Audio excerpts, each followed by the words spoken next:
Despite the attempts of the Kiev regime to hide the truth and present their defeats as victories, the Russian military has recently achieved several victories in eastern Ukraine.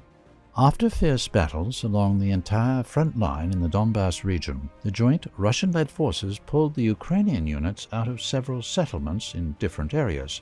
In the Luhansk People's Republic, forces of the People's Militia took control over the village of Orehovo, located on the road between Popasnaya and Lisichansk. To the south of Popasnaya, the village of Novozvankova also fell under LPR control. The town of Zolotoe remains under the control of the armed forces of Ukraine, but the military positions are heavily shelled by Russian artillery and the Aerospace Forces. Assault on the town should be expected, as the LPR units are close to surrounding it. Clashes continue in the area around Popasnaya, where Russian forces are expanding their control zone. To the north, LPR forces are storming the towns of Kamyshavaka and Toshkovka. To the west of Lisichansk, clashes continue near Privolye and Belogorovka. Russian-led forces approach the outskirts of the city of Severodonetsk. No major assault has begun so far, while clashes continue on the outskirts.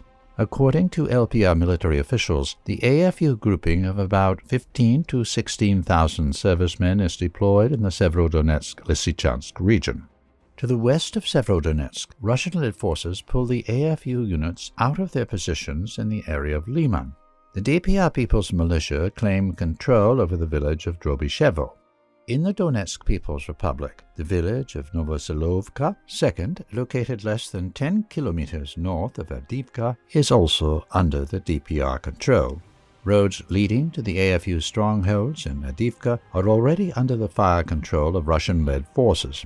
In the area of Gorlovka, DPR forces recently approached New York.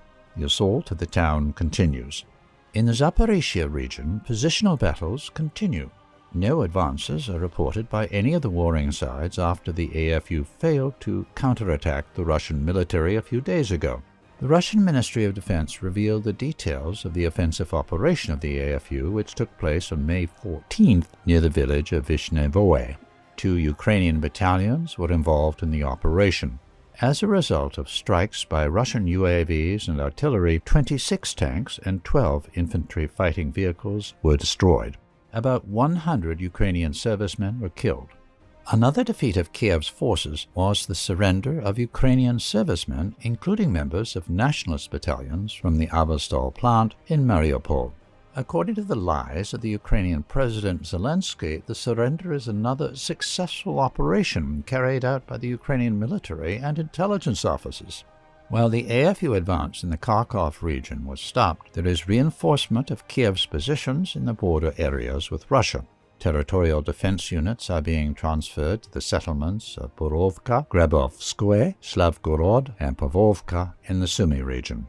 The Russian retreat in the Kharkov region threatens the border areas with an assault of Ukrainian troops on Russian territory.